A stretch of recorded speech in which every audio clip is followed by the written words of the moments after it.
الشيطان الرجيم بسم الله الرحمن الرحيم يا أيها الناس إنا خلقناكم من ذكر وأنثى وجعلناكم شعوبا وقبائل لتعارفوا إن أكرمكم عند الله أتقاكم إن الله عليم خبير صدق اللہ العظیم۔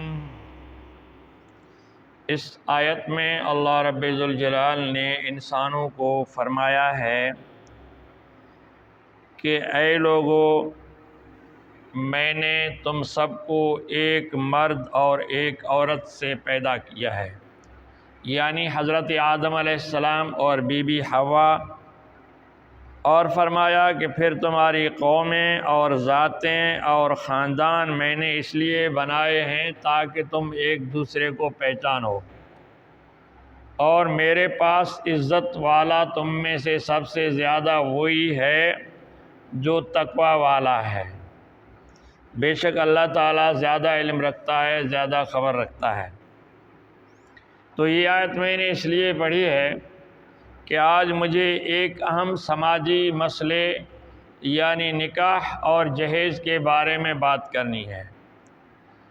جہیز، نکاح کے بارے میں تو مختلف بیانات میں، عنوانات میں تھوڑا بہت بیان ہو گیا ہے، لیکن جہیز کے بارے میں ابھی تک کوئی ایسا اہم مضمون آپ کے لیے ریکارڈ نہیں کیا گیا ہے، آپ کے سامنے نہیں بیان کیا گیا ہے۔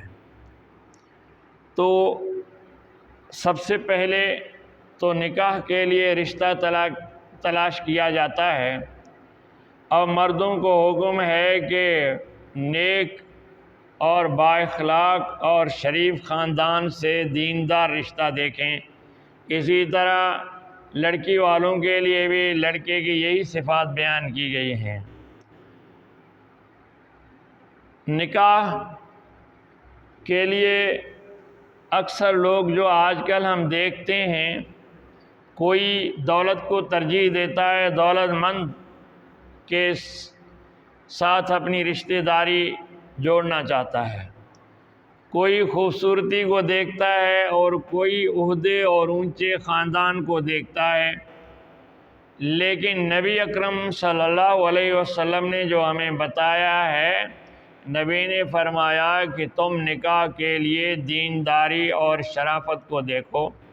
قرآن مجید نے بھی ہمیں یہی حکم دیا ہے کہ مومنوں کے لیے جو ہے تو مومن ہیں، اور جو ہے تو مشرکوں اور کافروں سے تم رشتہ داری مت جوڑو اور ان کے ساتھ نکاح مت کرو۔ جیسا کہ اللہ رب الجلال نے خود فرمایا کہ وَلَا تَنْكِحُوا الْمُشْرِكِينَ وَلَا تُنْكِحُوا الْمُشْرِكِينَ حَتَّى يُؤْمِنُوا وَلَا عَبْدٌ مُّؤْمِنٌ خَيْرٌ مِّن مُّشْرِكٍ وَلَوْ أَعْجَبَكُمْ وَلَا تَنْكِحُوا الْمُشْرِكَاتِ حَتَّى يُؤْمِنَّ وَلَا أَمَةٌ مُّؤْمِنَةٌ خَيْرٌ مِّن وَلَا أَمَةٌ مُّؤْمِنَةٌ خَيْرٌ مِّن مُّشْرِكَةٍ وَلَوْ أَعْجَبَتْكُمْ، یعنی اے مردو، تم مشرکہ عورت سے نکاح مت کرو، اگرچہ اس کی خوبصورتی، اس کی دولت تمہیں بہت اچھی لگے۔ اسی طرح مردوں کو، عورتوں کو حکم دیا گیا ہے، عورت کے ورثاء کو، کہ مشرک یعنی کافر مردوں سے اپنی لڑکی کا رشتہ داری نہ کرو، ان کا نکاح مت کرو، اگرچہ تمہیں وہ زیادہ خوبصورت لگیں، بڑے عہدے پر لگیں، دولت مند لگیں، تمہیں تعجب میں ڈال دیں، لیکن تم ان کے ساتھ جو ہے تو رشتہ داری نہ کرو، نکاح نہ کرو، کیونکہ مشرک جو ہے تو جہنم کی طرف بلاتا ہے اور مومن تمہیں جنت کی طرف بلاتا ہے۔ تو فرمایا کہ اگر تمہیں اور کوئی اپنے ٹکر کا رشتہ نہ بھی ملے تو تم جو ہے تو اپنی لڑکی کے لیے غلام مسلمان، آزاد غلام مسلمان مرد اگر ہو وہ بھی صحیح ہے۔ تو اسی طرح مرد کو کہا گیا اگر آزاد عورت تمہیں، شریف عورت، بڑی دیندار نہیں ملتی تو مومنہ کنیز اور باندی اگر تجھے ملے، شریفہ ہو مومنہ ہو، اس سے تم نکاح کرو۔ یہ ہے نکاح کے بارے میں۔ اب جو ہے تو نکاح میں مختلف رسوم و رواج ہیں، لیکن شریعت میں کیا ہے، رشتہ بھیجنا ہے کہیں اور رشتہ منظور ہو گیا تو یہ گویا ایک قسم کی منگنی ہو گئی، پھر ڈائریکٹ نکاح ہو جاتا ہے۔ شریعت کا حکم یہ ہے کہ جب جہاں رشتہ طے ہو جائے وہ نکاح ہو جاتا ہے۔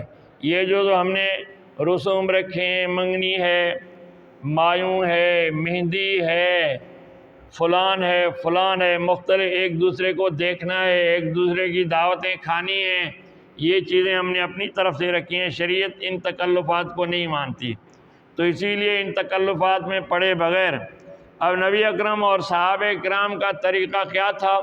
وہ یہی تھا، رشتہ کہیں بھیجا، اگر منظور ہو گیا تو فوراً جو ہے تو نکاح کرتے تھے۔ اگر کسی کو رخصتی میں دیر ہوتی تو وہ بتا دیتے کہ بھئی رخصتی ابھی نہیں ہوگی، بعد میں ہوگی، ورنہ فوراً رخصتی بھی ہو جاتی تھی۔ آج کل ہم منگنی کرتے ہیں، پھر انتظار کرتے ہیں یہ ہو جائے، وہ ہو جائے، فلان ہو جائے، فلان ہو جائے، یہ صحیح نہیں ہے۔ اور پھر بڑی بیماری جہیز کی بھی ہے۔ جہیز ایک قسم کی بیماری ہے، ایک قسم کا بوجھ ہے، اس سے ہمیں بچنا چاہیے۔ اسلام نے جو ہمیں طریقہ بتایا ہے کہ والدین کے پاس جو تھوڑا بہت گنجائش کے مطابق ہو وہ اپنی بیٹی کو دے کر رخصت کریں۔ اب دیکھو، آپ اندازہ لگاؤ کہ نبی اکرم صلی اللہ علیہ وسلم کی پیاری بیٹی خاتون جنت بی بی فاطمہ الزہرا کا نکاح جب حضرت علی سے ہوتا ہے تو نبی صلی اللہ علیہ وسلم کیا کرتے ہیں؟ بی بی فاطمہ کے لیے ابوبکر کا رشتہ جاتا ہے، نبی خاموش ہوتے ہیں۔ عمر کا رشتہ جاتا ہے، نبی خاموش ہوتے ہیں۔ علی کا رشتہ جاتا ہے، نبی قبول فرماتے ہیں اور علی کو نکاح کا کہتے ہیں۔ تو حضرت علی کوشش کر کے چند دنوں کے بعد جو ہے تو اپنا نکاح کرتے ہیں۔ اب بی بی خاتون جنت کو نبی نے جہیز میں کیا دیا؟ ایک چھوٹی چکی آٹا پیسنے والی، 2 بستر دیے، 2 مشکیزیں پانی کے دیے، 2-3 جوڑے کپڑے کے دیے اور 1-2 پیالے دیے۔ یہ چیزیں نبی اکرم صلی اللہ علیہ وسلم نے اپنی پیاری بیٹی خاتون جنت کو جو ہے تو جہیز میں دے دی۔ اب اس سے ہماری بیٹیاں بہتر نہیں ہیں، ہماری لڑکیاں اس سے اونچی نہیں ہیں۔ ہاں، اگر اللہ نے آپ کو دیا، اپنی چادر کے مطابق، اپنی حیثیت کے مطابق دے دو، نہ ان کے لیے پریشان ہو جاؤ، نہ سالوں کماؤ اور نہ ان کے لیے کپڑے بناؤ، نہ زیورات بناؤ۔ آپ کو پتہ ہے سونا کتنے کا تولہ ہے، آپ کو پتہ ہے اچھے کپڑے کتنے مہنگے ہیں، آپ کو پتہ ہے نہ دعوتیں اڑاؤ۔ آج کل جو ہے تو کیا حساب ہے، سامان دیکھ لو۔ تو اسی لیے جہیز کے تکلف میں پڑے بغیر فوراً لڑکیوں کے ہاتھ پیلے کر دو، ان کے نکاح کر دو، اور رشتہ بھی دیندار دیکھ لو، عالم دیکھ لو، حافظ دیکھ لو، قاری دیکھ لو، دیندار دیکھ لو۔ اسی طرح جو ہے تو لڑکی بھی دیندار ہو، تعلیم یافتہ ہو، مہذب ہو، اچھے خاندان سے ہو اور جو ہے تو نیک خاندان سے ہو، ایسی لڑکی دیکھو۔ باقی آج کل بہت سی فضولیات ہیں، بہت سی چیزیں ہیں، ان سے ہمیں بچنا چاہیے۔ نبی اکرم صلی اللہ علیہ وسلم نے فرمایا کہ بہترین نکاح وہ ہے جس میں خرچہ کم ہو، مہر کم ہو۔ اب دیکھو، نکاح میں لازمی چیز مہر ہے۔ لوگ مہر میں تو اکثر بے توجہی کرتے ہیں، وہ کم رکھتے ہیں۔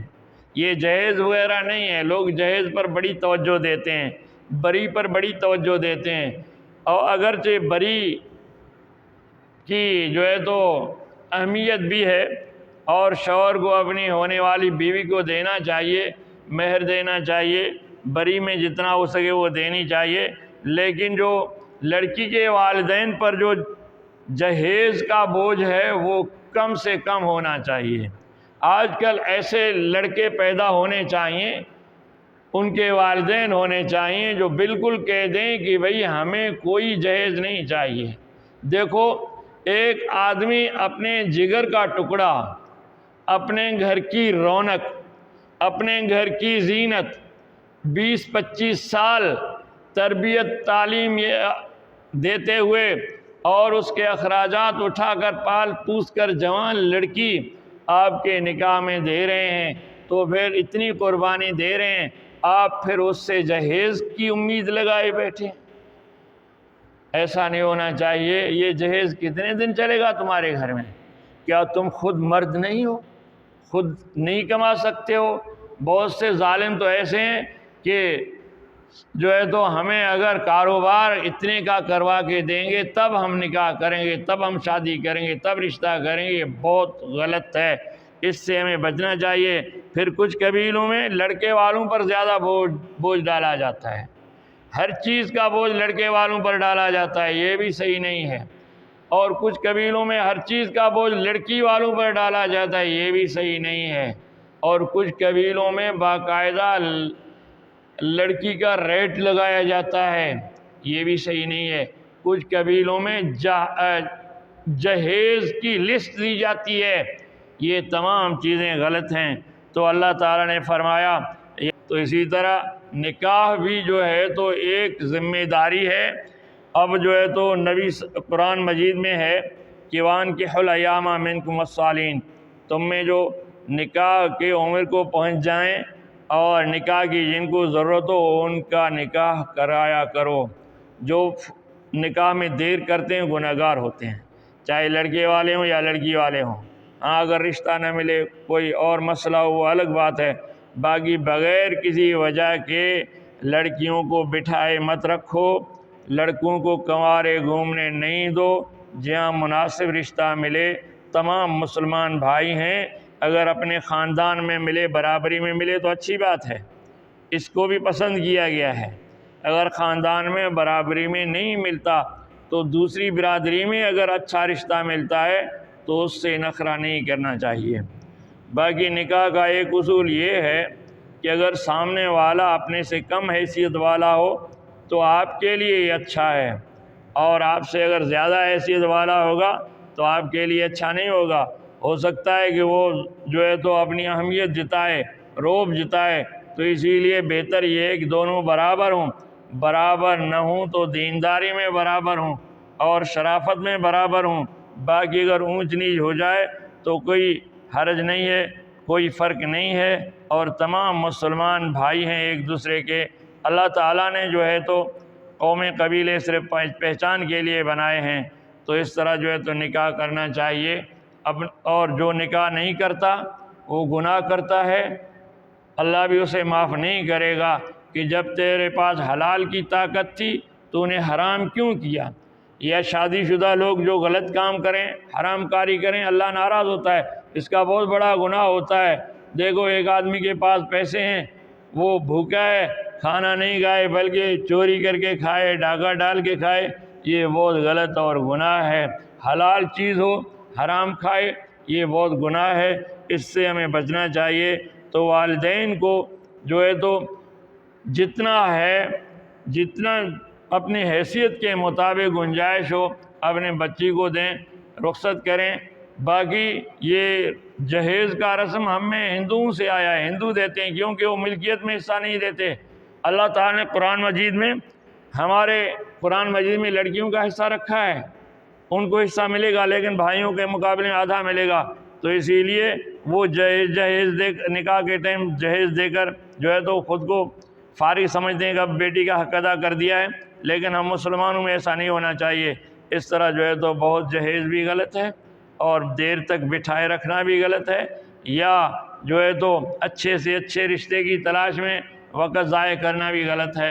ان سے ہمیں بچنا چاہیے۔ اللہ ہمیں عمل کرنے کی توفیق عطا فرمائے۔